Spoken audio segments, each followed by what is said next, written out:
Halo sahabat, jumpa lagi. Hari ini saya akan berbagi pengalaman mengenai bagaimana cara menanggulangi kebakaran.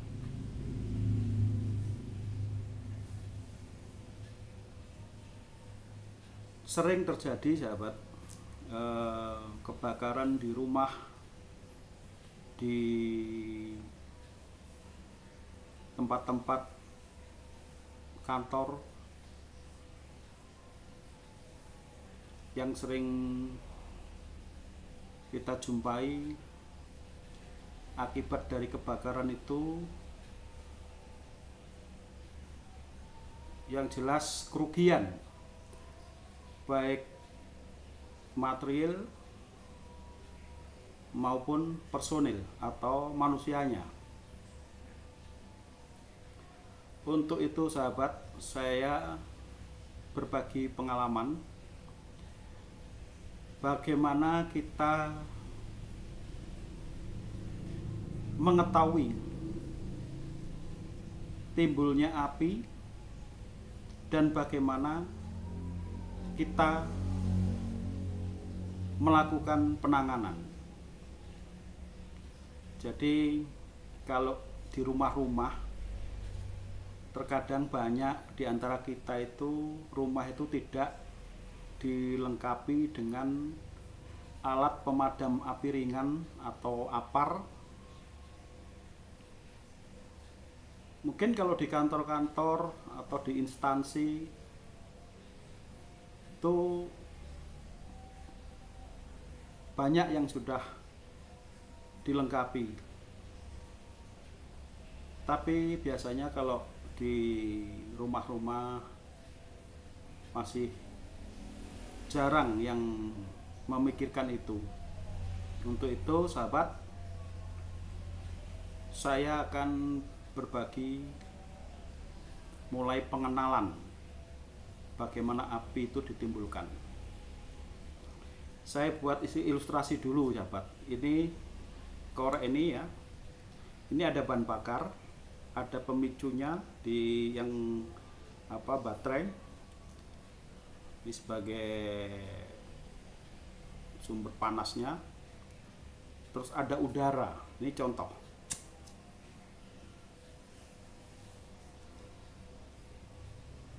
Api tadi begitu saya tutup, api ini langsung mati. Kenapa itu bisa terjadi sahabat? Saya akan jelaskan di sini. Bisa sahabat lihat, di sini adalah segitiga api. Jadi api bisa ditimbulkan kalau ada 3 unsur, ya ini di sini ada O2, terus ada bahan yang mudah terbakar. Bahan yang mudah terbakar di sini bisa bahan bakar, bisa gas, bisa benda-benda yang lain yang mudah terbakar, bisa minyak. Yang ketiga di sini ada panas. Inilah yang dinamakan segitiga api. Karena dari ketiganya ini, apabila kita bisa memutus, api tidak akan bisa muncul, atau bisa dikatakan tidak akan ada api. Sebagai contoh, kalau ini kita hilangkan udaranya, jadi yang ada hanya panas dan bahan yang mudah terbakar. Itu seperti korek tadi, kalau sudah api itu ditutup udaranya, itu langsung apinya mati. Begitu juga kalau ada udara ada di sini panas, tapi nggak ada bahan yang mudah terbakar.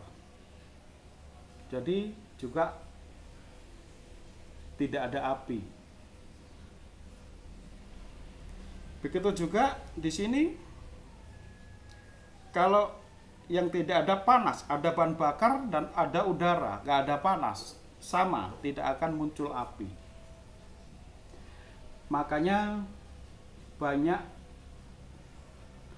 alat pemadam api ringan itu macam-macam jenisnya.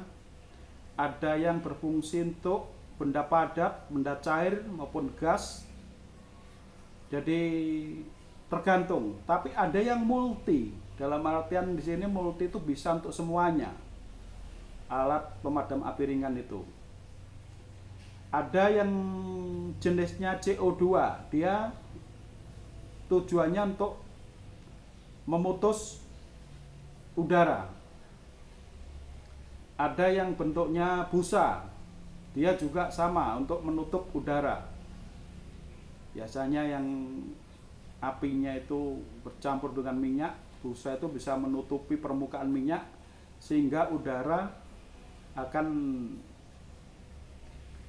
hilang, sehingga api tidak akan muncul. Ini gambaran singkat mengenai segitiga api, sahabat.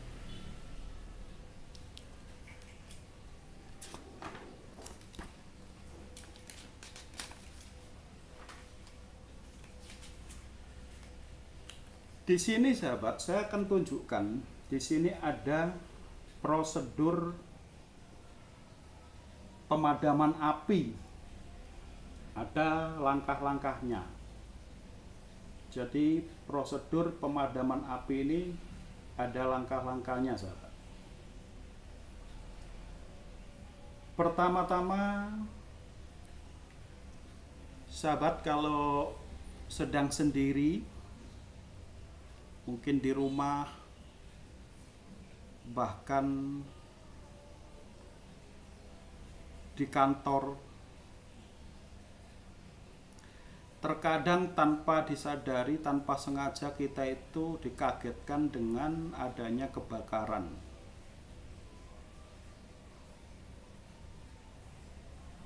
Langkah-langkahnya sahabat, kalau terjadi seperti itu, sahabat nggak usah panik. Karena panik tidak menyelesaikan masalah. Terus bagaimana langkah yang benar? Di sini saya mencatat, ini pengalaman dari saya, saya mencatat prosedur pemadaman api. Jadi begini sahabat, yang pertama, aksi awal di saat api masih kecil.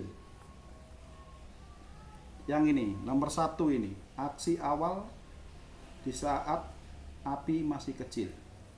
Begini sahabat. Aksi awal ini sangat menentukan. Dimana kalau sahabat berhasil memadamkan api yang masih kecil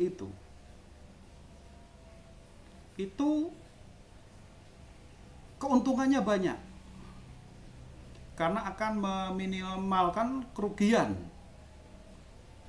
Begitu api itu bisa diatasi, api itu tidak akan menjalar atau menyebar kemana-mana, bahkan bisa ke sekitar kita. Untuk itu, sahabat, saya akan berikan tahapan-tahapannya untuk pengalaman sahabat. Yang pertama, kalau sahabat menjumpai kebakaran di tempat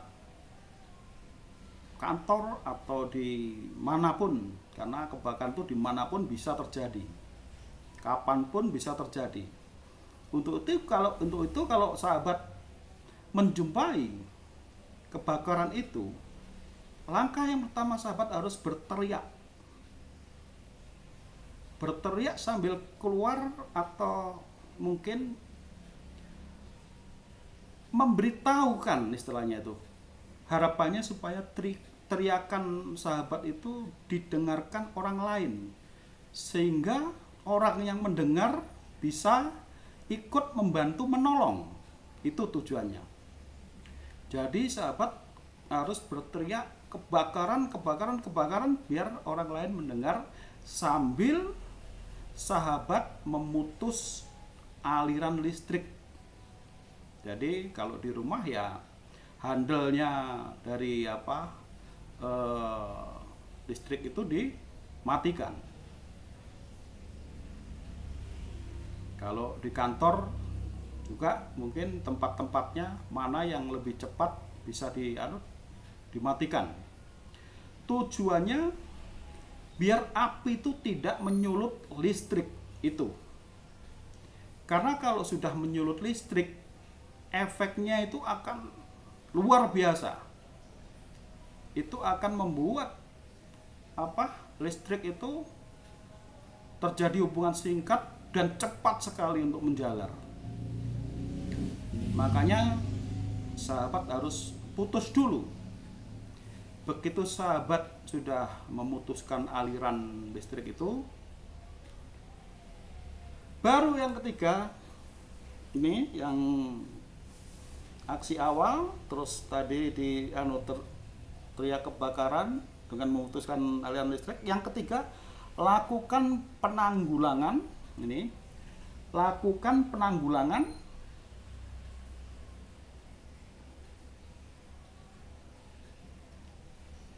api dengan peralatan yang ada.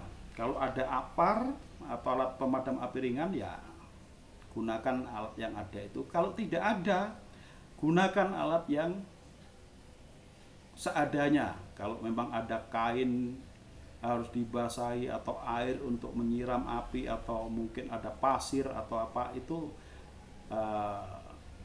alat-alat yang bisa digunakan untuk memutus api itu. Jadi tadi saya sampaikan sahabat, melakukan penanggulangan dengan peralatan yang ada. Jadi jangan sampai terlambat.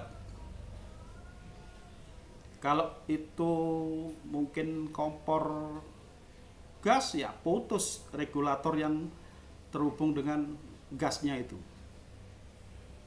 supaya udah tidak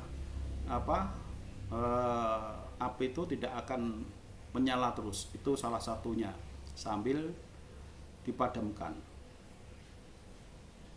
Mungkin kalau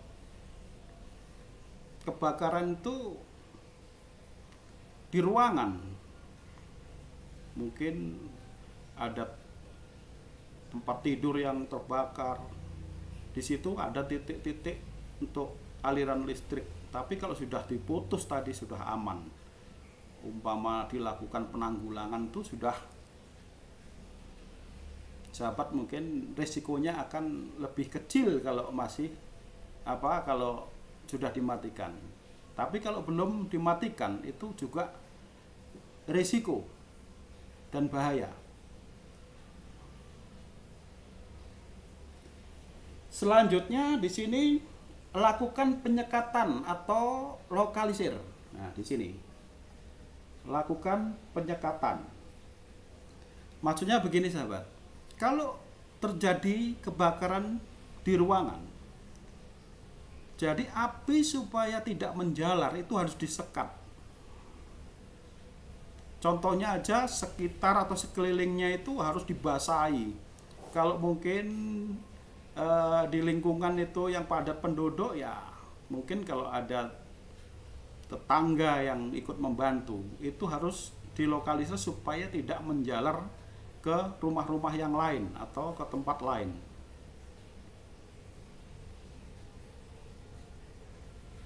Itu sahabat.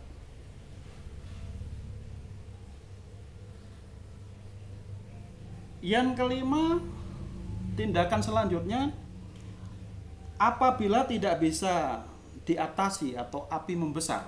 Nah, ini.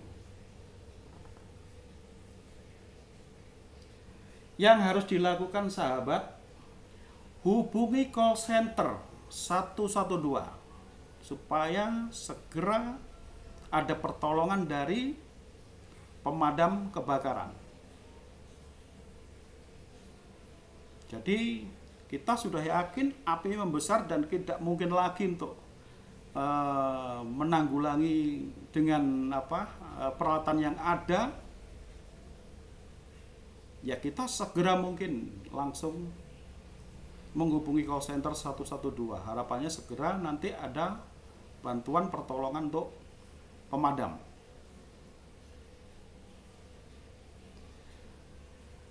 Kadang-kadang banyak yang belum tahu sahabat. Jadi alat pemadam api ringan itu sifatnya hanya sebentar dan tidak bisa lama. Mungkin hitungan detik berapa, ada yang mungkin 30 detik habis, mungkin ada yang lebih sedikit atau kurang sedikit.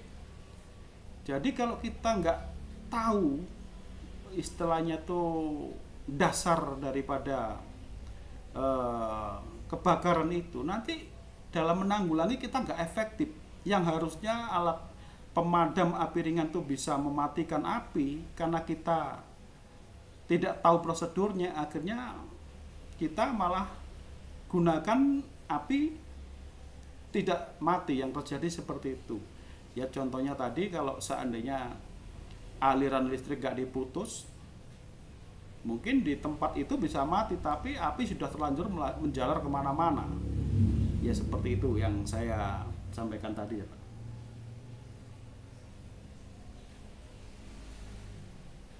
Sambil menunggu pertolongan datang, langkah berikutnya minimalkan korban atau pertolongan untuk korban. Kalau memang ada yang harus ditolong, diamankan di tempat yang aman. Jadi minimalkan korban dulu, karena kalau mungkin di situ ada anak kecil, orang tua, jadi sambil menunggu itu kita selamatan dulu untuk supaya tidak terjadi korban nyawa.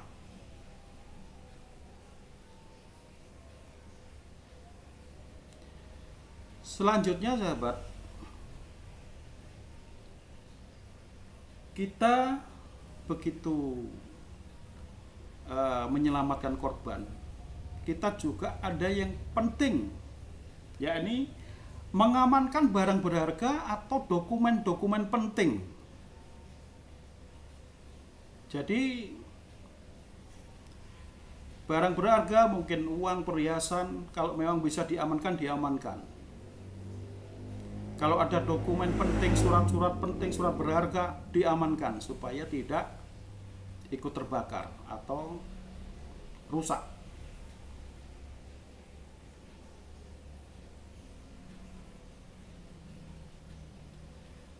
Setelah itu sahabat, begitu pemadam datang, kita percaya sepenuhnya bahwa nanti penanggulangan itu sudah tim.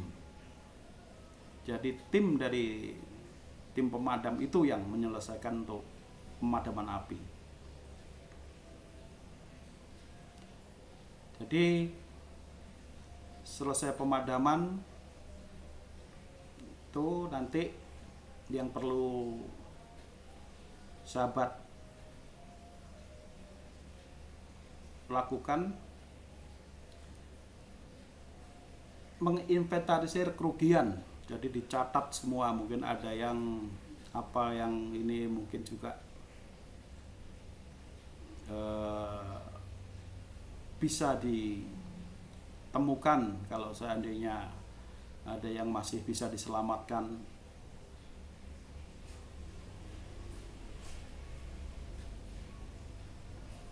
Mungkin itu sahabat. Semoga dengan pengalaman yang sedikit ini, sahabat, dari saya bisa bermanfaat. Saya juga situasi seperti ini, saat pandemi seperti ini sahabat, saya juga berdoa untuk semua sahabat. Bagi yang saat ini sakit, semoga lekas sembuh. Dan kalau ada yang berduka, semoga diberikan kekuatan, dan yang sehat tetap menjaga kesehatannya dengan mematuhi apa yang menjadi anjuran dari kesehatan. Terima kasih sahabat, salam sehat untuk semuanya.